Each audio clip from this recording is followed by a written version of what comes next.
So I will start by introducing myself. I am Nicole Neufeld, and I am the newly appointed Guelph 200 supervisor. And so I will be working with all of you in the community to see Guelph 200 come to life. What I will do to start is I'd like to share some thoughts and take a moment to think about this land where we are. So the work that we're doing coming into 2027 really is about thinking and commemorating the past, learning from the past, also celebrating what Guelph is today and thinking through what that is and what that might look like, as well as imagining possible futures with that learning in hand for the many 200s and 200s more of years to come. So let's take a moment and think about this place where we are now. This is the traditional lands of the Attawandrack, the Haudenosaunee people, and it is the treaty territory of the Mississaugas of the Credit First Nation. We are directly alongside the Haldimand Tract, and this place we call Guelph, especially in and around the confluence of the Speed and Aramasa rivers, is a traditional trading route and hunting ground of many First Nations, especially the Six Nations of the Grand River. Today, there are many First Nations, Métis, and Inuit people who call Guelph home, and it is a great honor and privilege, especially myself as a second-generation Canadian of settler descent, that I have this opportunity to learn from the people of this land and the histories that are alive and well here. So thank you all for joining us today. I also just wanted to mention for those of you who are here and also those who are going to be watching the recording that all of the documents that we have available and that we'll be discussing are available in multiple formats. So if you have any accessibility considerations, please do reach out either to me, or you can, there is a teletype device phone number that you can reach out to have access to any of the documents that we go through today, as well as we can provide the information in different formats as you might need to make it accessible for you to get familiar with. So I am putting in the chat here the teletype device phone number, as well as a contact number for any accessibility information that you might need. I will put my name and contact email there many times throughout this session so that you can reach out anytime with any questions, accessibility or otherwise. My plan for today is to really walk us through some very basic step-by-step in terms of finding the grant, getting yourself signed up on Decision Hub. There's a budget template that you can download and sort of thinking through different ways that you can access that template or provide a budget for us. I'll also point you to an incredibly invaluable resource for you, which is the application guidelines that are also online. And at the end, there will be questions that you can ask me here. I will say that the first chunk of this this session is more focused on helping you and folks watching this as a recording go through the material and finding it online. And there will be time later to sort of talk about ideas, the fun bits, the ideas, the questions you might have about how to put together an application. And there are also 2 in-person sessions that you can join me for, as well as I'm happy to chat with anyone anytime. So if you're looking more around those idea navigation strategy sessions, those might be a really, or will be a really important resource for you. The other thing I'll say is I am somewhat new to Decision Hub. So if you have any questions or feedback or ideas along the way, I am all ears. Maybe we can do this as a little bit of a crowdsourcing opportunity for us all to get ourselves situated together. So if that all sounds good to you folks, I will start to share my screen so that we can walk through some of the material that we need to find. And here you are looking at all of my good, fun activities that I have going on my screen. So let's get us to where we need to go. So I'm wondering if you can all see the screen here that I'm looking at. I'm just looking at the City of Guelph website. And can you all see that? Okay. Yes, yeah. Great. Yes. Let me know if you have any trouble with that. So I'm taking you here in part because I want to just get us to the bicentennial page. So I just go to guelph.ca. It is the easiest place to start because there are no added links to share with you. And in the search field, I'll just type in Guelph 200, and that will bring us to the Guelph 200 landing page. Right now, we just have a little bit of information about the bicentennial year, but as you folks and the city, but as you as community start to generate ideas, we will populate this with all the activity that you are sharing with us to bring Guelph to life.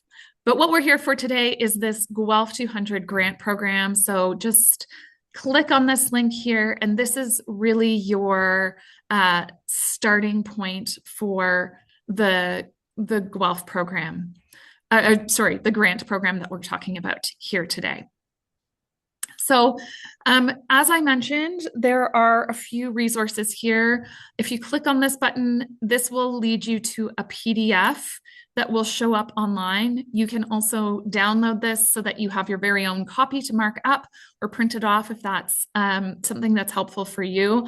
I always have my printed copy because I am a physical person, and so I find that helpful. And you can do that from this page. This, like I said, will be an incredibly valuable resource for you as you go through the application process. And I'll walk through what I think is especially helpful about this document shortly.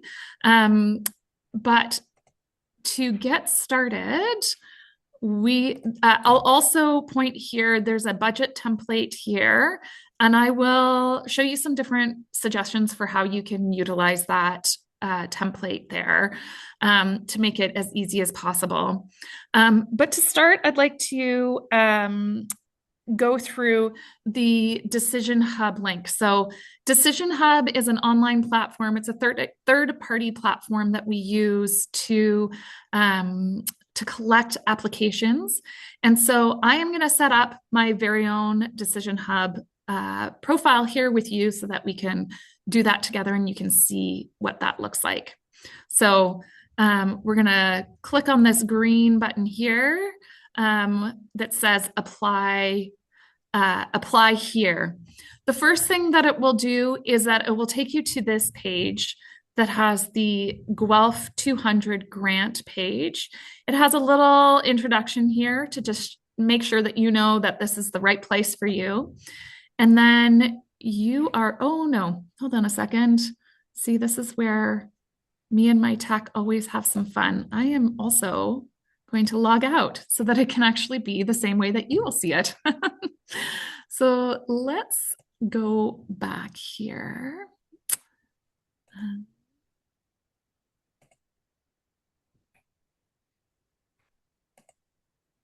Oh.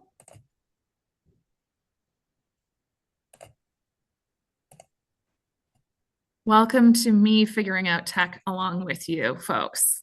Okay, apply here. This is the page that you will see now that I am logged out. So if you'll see the guest button here, but when you click on the guest button, we can do that together. It says that you will not be able to save and return to this application later. So if you are actually inputting any information, this is not the place you want to be, but it is a good resource because you can actually go through the entire grant application here without having to input the information. So you can see all of the questions that will be that you will need to answer. Oh, and it isn't letting me go next. See, we're learning together. Let me see if I press save, if that will do it. And no. Anyway, so from here, you can only see this first page. So what I will recommend, I'm going to go back on my recommendations here. Whoops. Is it because there are some required fields that weren't filled in there on that page? Yes, Like if you yes, just, yeah. if you fill them in, but really the best way to do this is to create an account. So it says login here, but if you do not have an account, if you don't have an account, you can create one.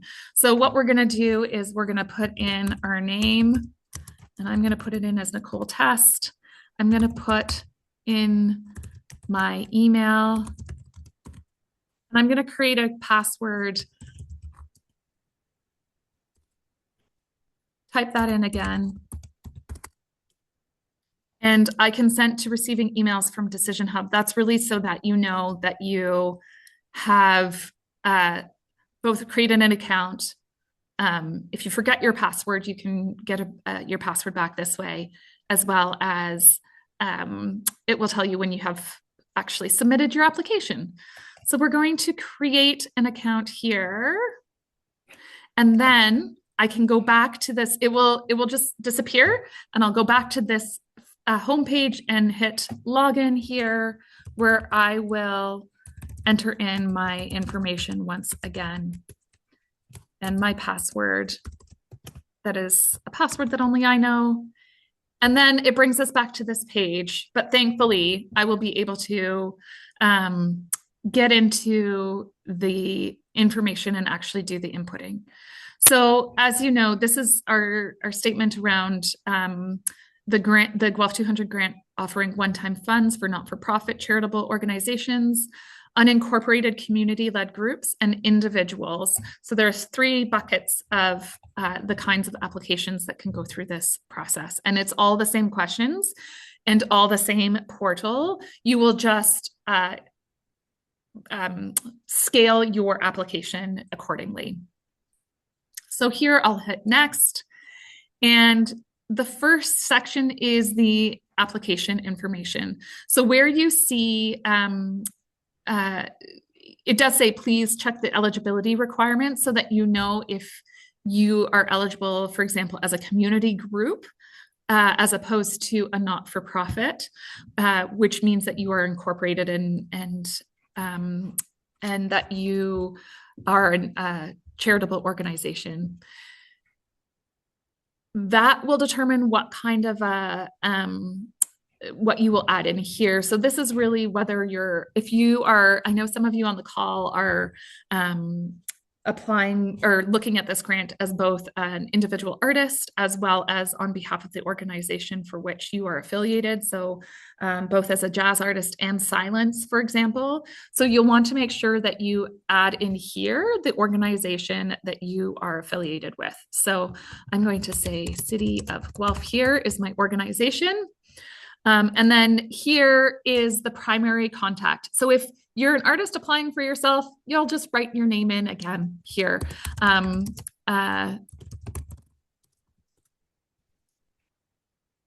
You'll write your name in there. If it's different from the organization, of course, it's just so that we know who you are and who to attend our communications to.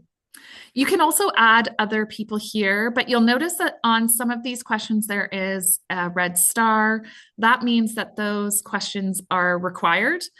Where there is no red star, you do not need to add an answer there. And I'm just going to add some material in here. so that you know, so that we can keep going through this application form and you can see that. The primary email is going to be the person that we reach out to with any questions about your application or with the status of your application as they close. But you can also add in other emails here if you want to have other folks contacted as well.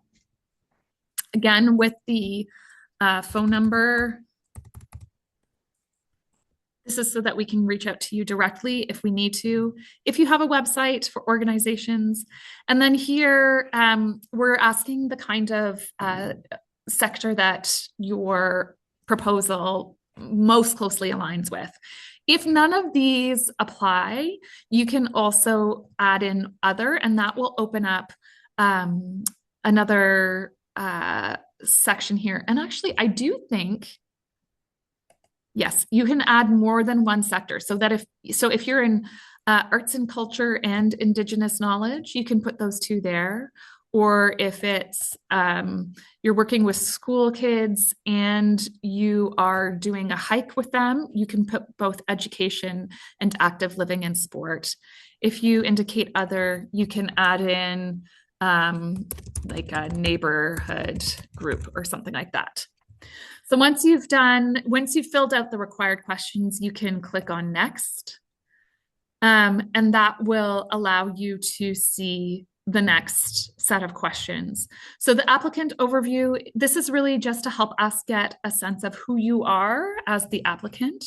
And so that you will add in your answer here. I will say that we do have in the grant application guide all the details as to what we're looking for from these answers. So we can go through that a little bit later.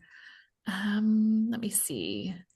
Let's put in some information here. I'm going to save this. So along the way, I would recommend saving as you go so that you don't lose any of your hard work that you've done. And it also, I mean, another strategy that I often use is working on my application questions in a Word document or whatever platform is a Google Doc, whatever makes most sense and easiest to you. And then I'll copy and paste into the application. What I will caution is to be very mindful of the word count because there is a hard stop on those word counts in the application. So if you're working on another platform to develop your questions, it might be helpful to just be very mindful of those word counts and every once in a while throw it in these into the platform so that you know that you're not going over the words and you have to make those tricky edits later on, closer to the deadline.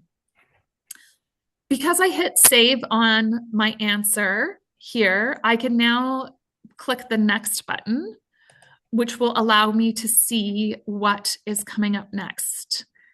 And I just see, a good question from Susan in the chat.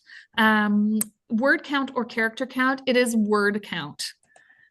So it is the word count, not the character count. Thanks for that question, Susan. So then as this section 3 out of 4 is really where we'll get into the meat of your proposed initiative. So whether it's a program or event or a project that maybe will come to life in 2027, this is where you're going to add in the bulk of the information about the project. So the first section was about you as the applicant. This section is more about what you are going to do and the activities that you're going to undertake. So again, we'll add a few words in so that I can keep going. Here, we'd like you to pick the objective, the grant objective that is most reflective of your initiative.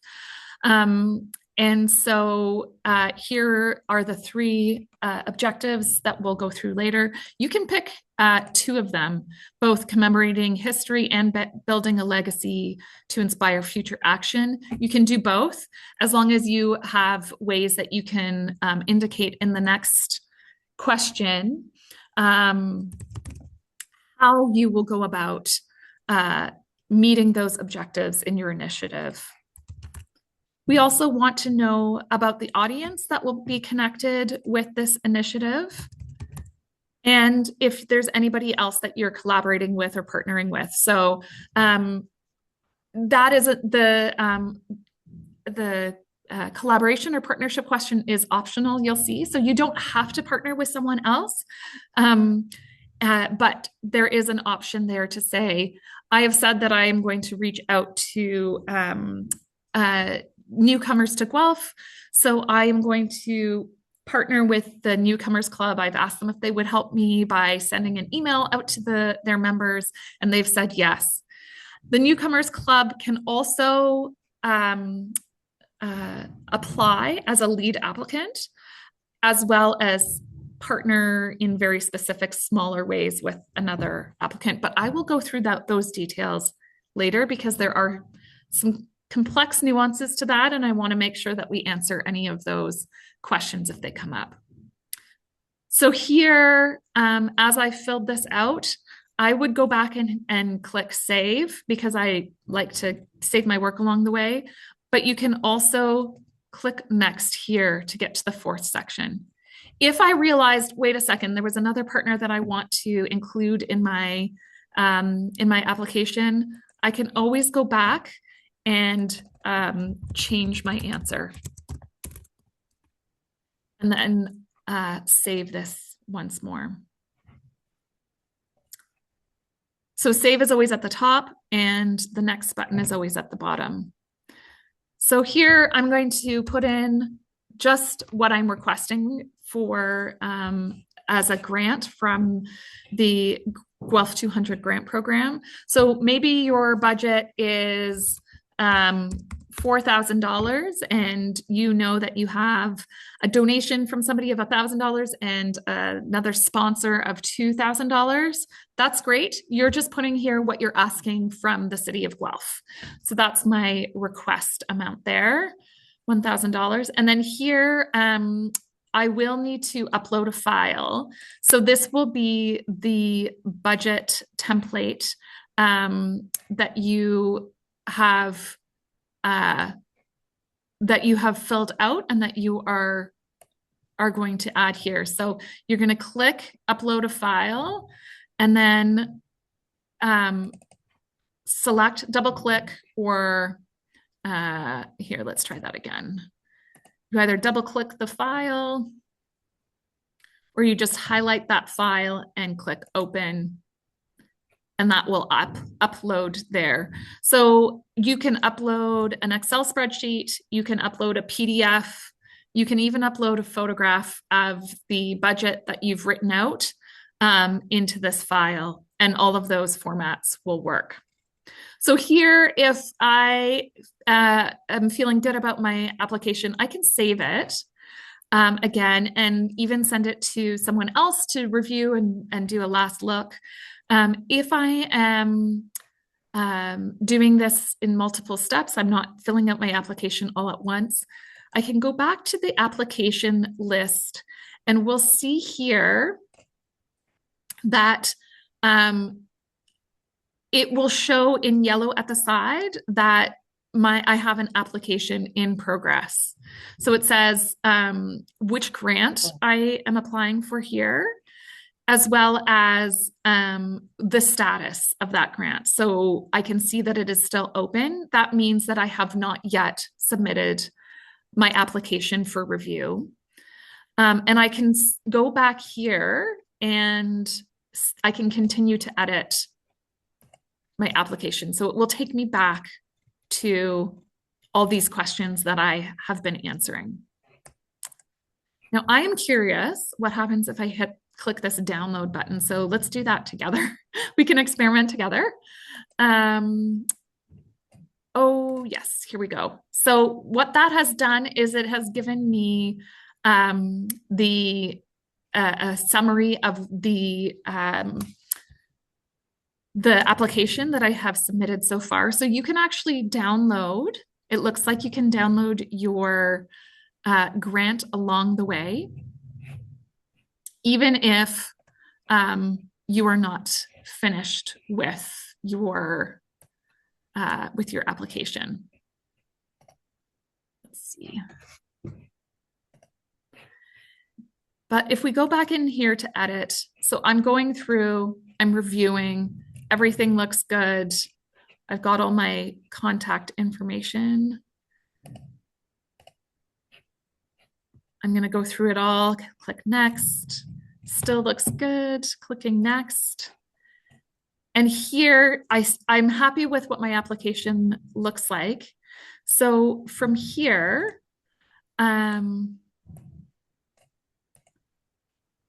I am going to, this is an important part. So even though I have finished my application and I've clicked save before, it's really important to click on the submit button. Here, it will ask us, are we sure we want to submit? You may download your answers on the next page. Submitting will notify the form owner of a new submission for review. So I am going to click the confirm button on the right in green. I'm going to click confirm.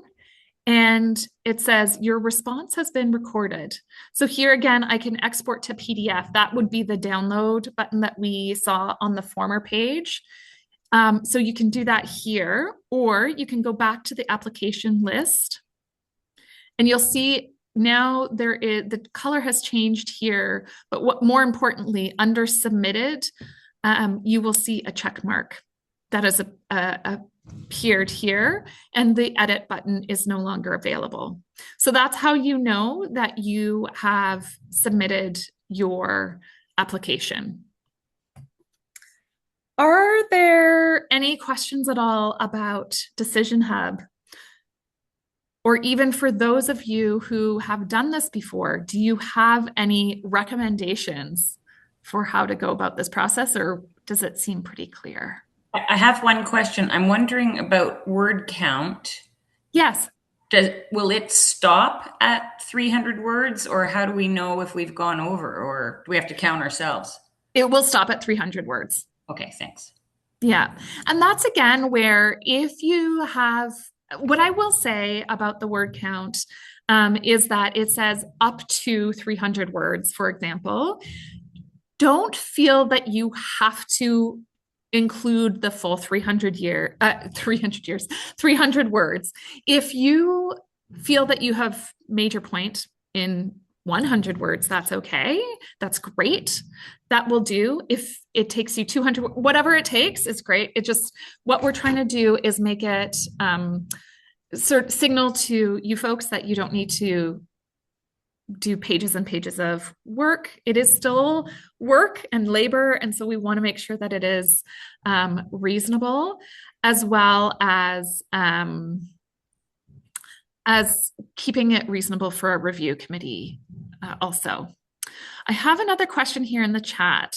I mentioned being able to share the application and progress with a peer for review. Would we just have to send the login info, download the PDF, or is there another way to share a work in progress? So yes, Jenny, you would have to send your login information to a peer for review, or download the PDF and send that PDF off to them. There isn't a way for you to both work on the same application with different emails. As far as I know, that is my understanding. What I will do is just double check on that. If I find out otherwise, I will send out an email to everyone letting them know of that ability. But my understanding is that it's just one login per application. That's a great question. Thank you. Anyone else with a question?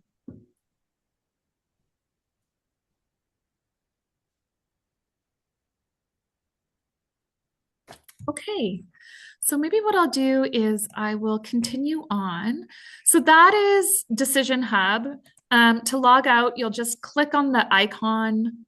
Here it's an N because it has my name, but you'll click on the icon and log out here, and that will take you back to the initial login location. Let's X out of this. The next thing I wanted to show you is the budget template. So this is an Excel document. And so when you click on this button, it will automatically download to your machine. So for me, it sends a download up into this corner, and I can click on this button to open that up. Let's see how that looks for. So now we're seeing the budget template here. If you have Excel, that's great, but I also recognize that not everyone will have Excel. And so you might need some other ways to access that.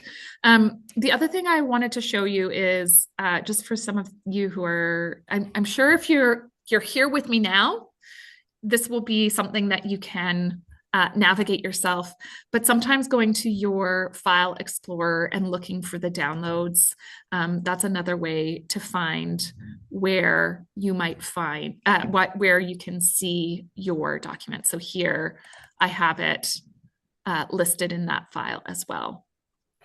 For those of you who don't have access to Excel, another resource that's really helpful is Google Drive. So if you set up a Google Drive, which all you need for that is a Gmail account, you can also turn this budget template into a Google Sheet and fill it out that way. So what I would do here is I go to my downloads and I'm opening it again. I go to my downloads and I just drag it over into my Google Drive. And it will show as a file here, and I can open that up, and it will work much like an Excel spreadsheet, but you don't have to have that licensing fee for Windows Office.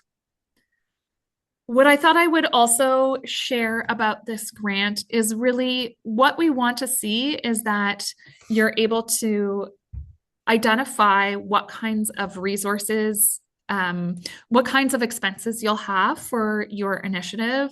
So whether that is if you need staffing, if you have artists that you're paying, if you need supplies, whether that's art materials or food to serve at an event, if you do need to rent a venue, any of these kinds of expenses, we want to see that you've thought this through and you understand what it might take financially to undertake this initiative. And then for your planned revenue, you can, of course, you're going to add in the revenue that you are expecting to have from the grant that you're applying for, but also maybe you're going to include tickets or pay what you can tickets for your event. So maybe you expect that, it's really likely you can get $200 worth of ticket sales. And then your neighbor is donating to your initiative. So there's another $500 there. So then if you are looking to, you have those revenues to cover the costs that you have. So it's just in many ways, a kind of planning tool. So let's say you're going to be paying the artist $1,000 for all their work. You need to feed your participants, so that's going to cost $250. You know that you're renting space, so perhaps you need to rent some picnic tables for your event, and that will cost another $250. Plus, you're going to take out some Facebook ads, and that you'll spend $200 on printing posters and taking out Facebook ads, for example. So what I've done is as I've put in the different amounts, it balances out at the bottom to zero, to nothing. And that's really what we want to see. We're happy to let you formulate your budget as it makes sense for your project. But mostly we just want to see that you've thought through what kinds of expenses are at hand, and also you have a plan for how you're going to pay for it. It could also be that you don't have any other revenue. So all of the revenue that you have is the grant that you're applying for. That's no problem. What that will mean is that you'll have to adjust the costs, of course. So maybe your poster, you're just going to print out posters, no Facebook ads. You're just going to do the free posts. You have neighbors who have picnic tables, so you don't need to rent those. And you do need program supplies, but maybe you can use some recycled materials that you already have to decrease those supply costs. And the artist is going to donate part of their artist feedback to you. So it's only going to cost you $800 for the artist. So that can be a beautifully balanced budget as well. Karen, you have a question? I do. So if you do have your expenses are definitely going to be above what you're asking for, and you know that there's going to be a deficit, and this grant is going to pay for part of what is the cost would be, would you put a donation? Would you just put the planned revenue as a donation, even though it'll just be like, in my case, I'd be covering it, or Right. trying to find it. I don't know at the time of the grant application where I'm going to get the extra revenue, but I'm still going to do the project. So you just put it in as personal donation. I mean, that's one way of doing it.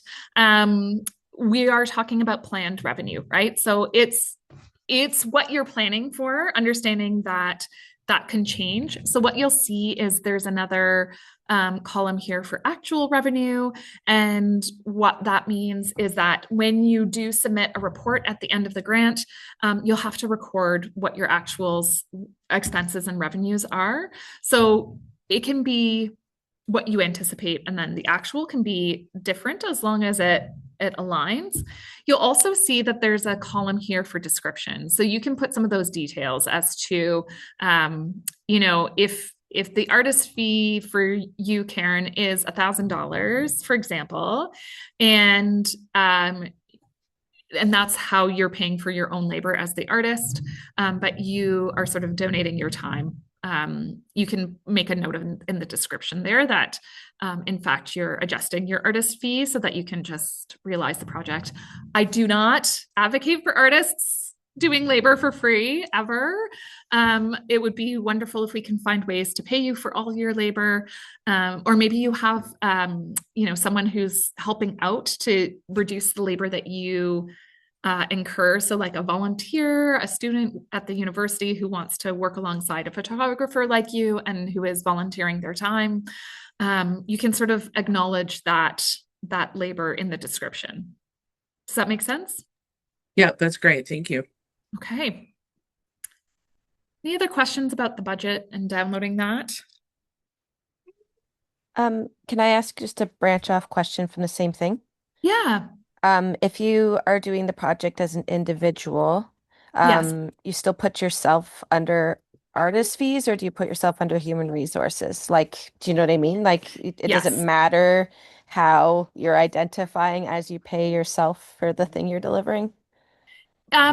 Not, I wouldn't say there's too much of a differentiation. The way that we're thinking about those two different fees is there's sort of like the creative labor, and then there's also a bunch of the logistic labor, like sending out the emails or setting up the Facebook event or whatever it is. So that's how we've differentiated. If they're the same person, I wouldn't say it really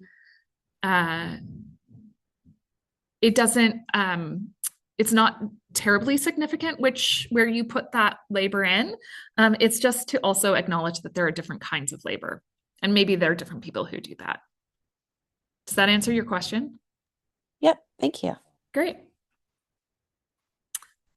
Anything else? Budgets are always tricky, so happy to answer any other questions. I am recognizing that we're getting close to time here. And so what I want to do, if there aren't any other questions there, is really dig into the application guide with you. Oh, Heather, I see you have a question. It might actually be what you're going into, but I just wondered, I'm connected. I have my own business in Guelph, as a solopreneur that would do the writing workshops, but I'm also connected to a Writers Collective of Canada, which isn't based in Guelph. Would I Okay. put the organization, say they're a nonprofit charitable organization, um, that's, you know, like writing facilitators are across Canada. Would I Yeah. put them in as an organization or my business in? Like, I don't know if it has to be Guelph based or how does that work? I'm Guelph based. So it is, what we are prioritizing is that the beneficiaries or the people benefiting from the work that you're doing. That's a great question, Heather. The people that are benefiting from the work that you're doing are Guelph residents. So that is more critical than where the organization is situated. There are a couple of things that I will go through and that are in the application guidelines. So I'll just point here as a little side tangent. There's kind of almost like a table of contents at the top of the guidelines to help direct you to wherever you might want to the kind of information you want. So here I'm going to go down to the eligibility requirements, and you'll see that the first one is here that the initiative benefit Guelph residents. One of the ineligible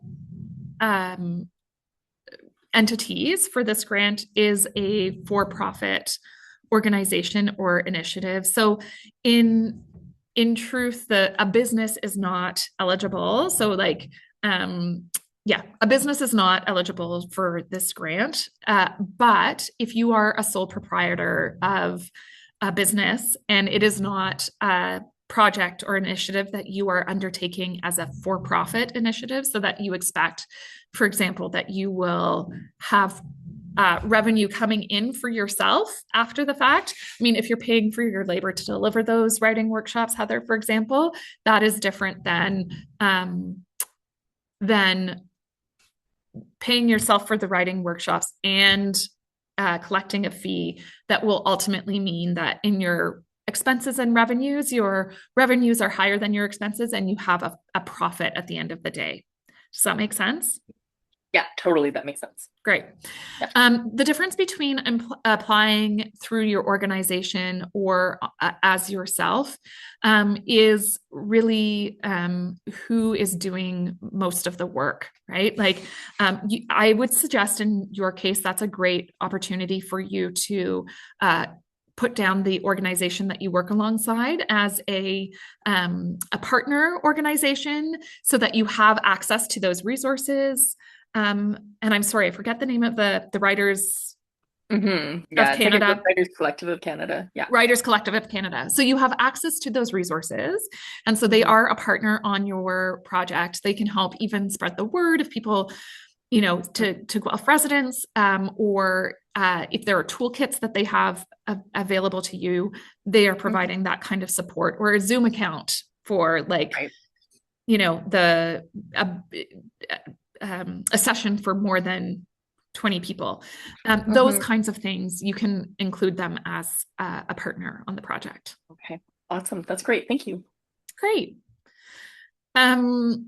So going through the application guideline, the other thing, so eligibility is always a really great place to start in terms of making sure that this is aligned with what you're thinking to start before you get too deep and do too much work. So please do start there. The other thing that I wanted to point to as some resources is that there are 3 objectives for this grant, and I'm going to read them aloud just to make sure that they're very much at the forefront of our thinking. The 3 objectives include to commemorate Guelph's history, reflecting on 200 years of the city's story while recognizing Indigenous presence on this land since time immemorial. To celebrate present-day Guelph, contributing to a vibrant celebration of the city's identity, showcasing its diversity, creativity, and strengths. And the third objective is to build legacy and inspire future action, encouraging initiatives that leave a lasting impact, foster community advancement, and support long-term commitments in an inclusive, healthy, and thriving Guelph. So thinking about this as three buckets of sort of thinking about the past, who we are today, and who we want to come together and grow as a future Guelph for our three objectives. I'm also recognizing that we're coming up to an hour here, so I'm going to go through these, the eligibility or the application guidelines quickly. Again, noting that we have 2 other info sessions in person on March 5th and March 10th. Please do come out if that's helpful, or just send me an email and we can set up a time to answer more of your questions as well. The next thing I'm going to note here is the assessment process and criteria. So there are essentially 5 assessment criteria here. All of the questions that we have in the application are aligned in some way to these 5 questions. So applicant capacity is really that section 2 in the Decision Hub format. The questions in section 3, where you're talking about your initiative, will align with the next 3 bullet points around the initiative description and alignment with Guelph 200 objectives, community impact, and community support. And then in section 4, the funding availability, that is where we'll assess your budget and align that with what is available for the particular funding allocation. I'm also noting here on the timeline that there are 2 intakes, one that is currently open and closes March 20th, and the other one will close December 14th of 2026. All of these initiatives are to support the public-facing activities happening in the 2027 calendar year. However, we do recognize that often there's costs incurred in the prep to get there. So that's why we did want to release some of the funding earlier this year so that as you're planning, you have access to some funding. And here you'll see again, these question 1 is really about the brief overview of you or your organization, whoever the applicant is. And here we really, in the application guideline, we do outline the kinds of information that we're hoping that you will share with us so that we can best understand your application. I'll point to in the description of your proposed initiatives. This is the biggest section. And again, I'll say that we expect that depending on the scope of what you're applying for, will sort of scale the complexity and the amount of information that you include in your application form. So if you're an individual applying for a small project, we don't expect as much detail on, say, the work plan. We'd like you to have thought through when things are going to unfold and how you're going to get to your initiative, but also recognizing that if you're a not-for-profit organization, that work plan might be a little bit more detailed and robust in your application form. So I see there's another question.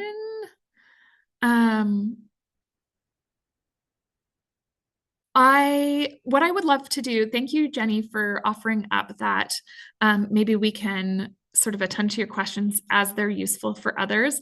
I'm going to stop sharing my screen so that if anybody else would like to jump in and ask any questions, you are absolutely welcome to do so.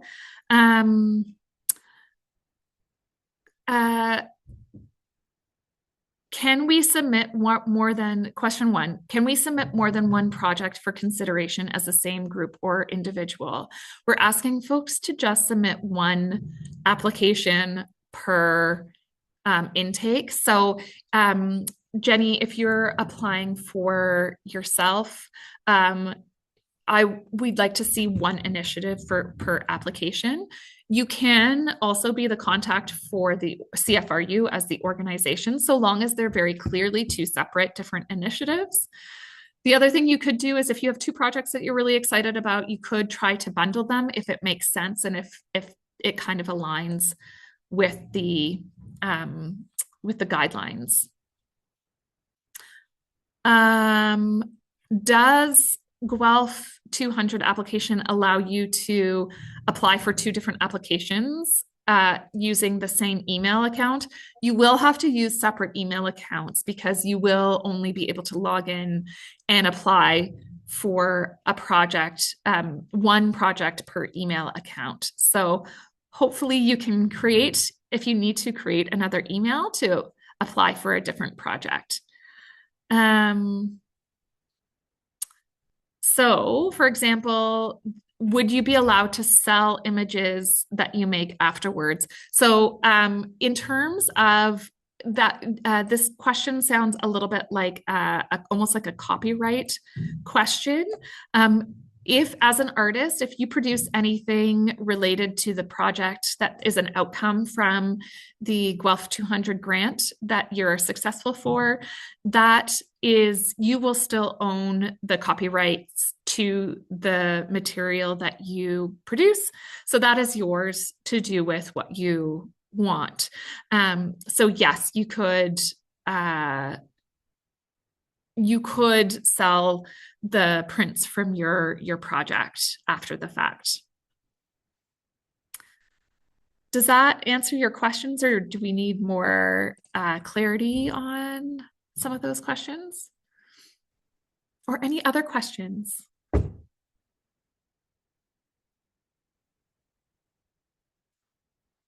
I haven't left as much time as I would have liked for questions, so I'm happy to stay later if you would like to stay with me to work through any questions you have.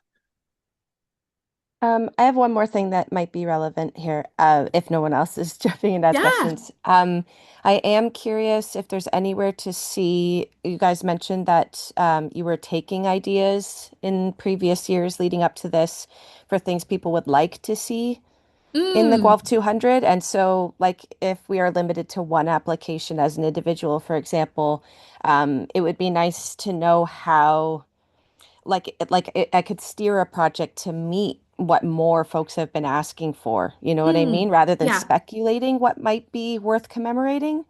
So I guess I'm curious if there's somewhere like an information portal to see people's suggestions or ideas or needs coming in so that we can make a proposal that fits the need. I love that. I love that idea of also thinking about what our community needs and how we can meet those needs. So yes, we did talk about all the suggestions that have come in through Have Your Say and conversations that committee or community working group members have been having. What I will do is I will commit to trying to go through and grouping some of those suggestions that people have and getting that up on the Guelph 200 program page very shortly. I'm not exactly sure when I'll be able to do that because I'm working with folks to get that up, but I'm going to say within a week so that you can see what the interest is like out in the community, if not sooner. So yeah, great question. Well, if there aren't any other questions, what I'm going to do is just put my email in the chat so that you can quickly grab that and send me a note if you need any help. I am here as a resource for you. I am very excited to see all of these ideas that you're working through. And so I'd be happy to help in any way that I can.